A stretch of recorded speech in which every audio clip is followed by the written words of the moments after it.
On November 14, 2004, 9:47 in the morning, a U.S. Navy pilot named Commander David Fravor was on a routine training mission off the coast of San Diego. What he encountered in the next 5 minutes has never been officially explained. It moved without wings, without propulsion, without any visible means of lift.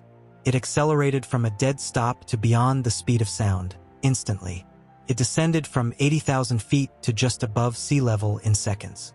It jammed the radar systems of 2 U.S. Navy aircraft carrier strike groups. And when Fravor turned his F/A-18 Super Hornet toward it, it looked directly at him. Then it disappeared. The Pentagon classified the footage of what Fravor saw for 15 years. In 2020, they quietly admitted it was real. They called it an unidentified aerial phenomenon. Commander Fravor calls it the most advanced piece of technology he has ever seen in his life.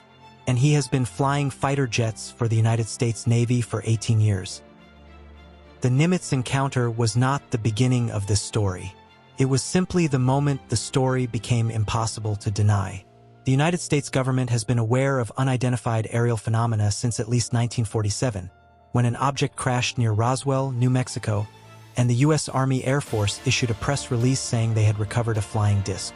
24 hours later, that press release was retracted, replaced with an explanation about a weather balloon. That explanation has never fully satisfied the witnesses who were there. From 1947 to 1969, the U.S. Air Force ran Project Blue Book, an official investigation into UFO sightings. They investigated over 12,000 cases. They officially concluded that none of them represented a threat to national security and that none showed evidence of technology beyond current human understanding. Then they shut the program down. In 2007, secretly, the Pentagon quietly started it again, under a program called the Advanced Aerospace Threat Identification Program, ADIP. Budget, $22 million. Classification level, above top secret. The program existed for years before a single member of Congress knew about it. Senator Harry Reid, the Senate Majority Leader, found out about ADIP through a conversation at a dinner party. He immediately pushed for its funding. He later said publicly that what he was briefed on kept him awake at night for years. Back to November 14, 2004, the USS Nimitz Carrier Strike Group was operating approximately 100 miles off the coast of San Diego. For 2 weeks prior, the Nimitz's radar operators had been tracking strange objects. Objects that appeared at 80,000 feet and descended to just above sea level in seconds. Objects that moved with no heat signature, no radar cross-section, no identifiable propulsion system of any kind. The operators assumed it was a sensor malfunction. They ran diagnostics. The systems were fine. On the morning of the 14th, Commander David Fravor and his wingman Lieutenant Commander Jim Slate were diverted from their training mission to investigate one of the objects.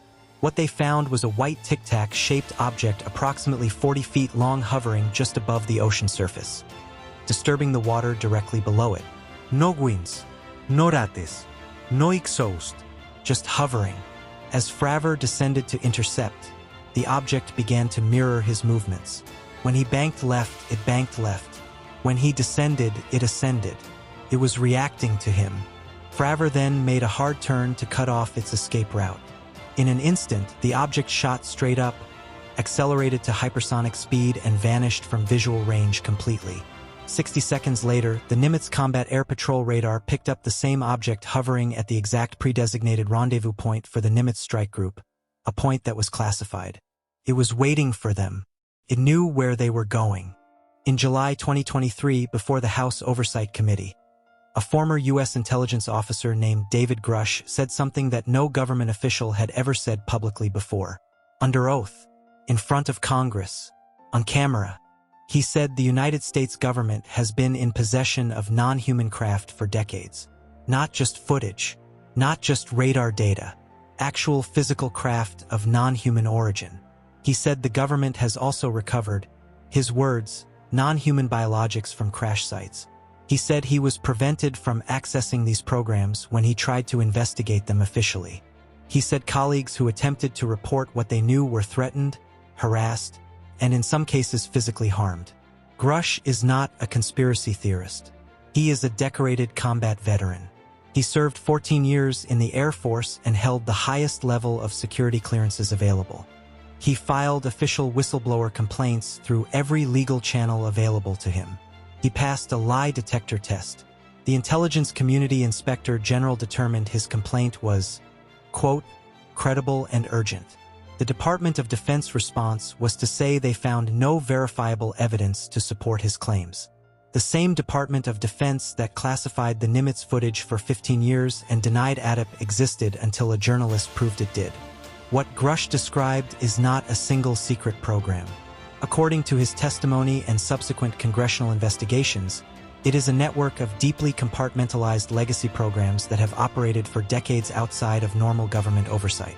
Programs so classified that members of the Senate Intelligence Committee were denied access when they tried to investigate. Programs reportedly operated not by the U.S. military directly, but by private defense contractors. Companies with names that don't appear in any public database. In 2023, the U.S. Congress passed the National Defense Authorization Act with an amendment requiring any government entity, including contractors, to report non-human craft or materials to a newly created office. That office is called the All-Domain Anomaly Resolution Office, AARO. By early 2024, AARO had already received hundreds of reports from active military and intelligence personnel. A former AARO director, Dr. Sean Kirkpatrick, resigned from the position and subsequently published an article suggesting that the whistleblowers were mischaracterizing classified programs. Grusch's legal team responded by saying Kirkpatrick was part of the problem. The Senate passed a UAP Disclosure Act, modeled on the JFK Assassination Records Act. It was stripped from the final defense bill by the House. Somebody did not want those records released.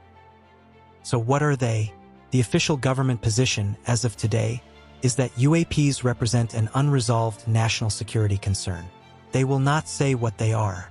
The explanations offered by skeptics, drones, atmospheric phenomena, sensor glitches, have been systematically ruled out in case after case by the pilots and analysts who were there. Commander Fravor has said specifically it was not a drone. It was not a Chinese or Russian technology. No known aircraft can perform the maneuvers he witnessed. The objects tracked by U.S. military radar demonstrate what researchers call the 5 observables: anti-gravity lift, sudden and instant acceleration, hypersonic velocity without heat signature, low observability to radar and transmedium travel, meaning they move seamlessly between air, space, and water. No human technology does all 5. Not even close. Grusch's answer to what they are is the simplest and the most terrifying. He said, they are not ours. And we have known that for a very long time. The United States government has spent 80 years calling the people who asked these questions crazy, conspiracy theorists, UFO nuts. Then, in 2020, they released the footage themselves. Then, in 2023, a decorated intelligence officer testified under oath before Congress that we have non-human craft, non-human biologics.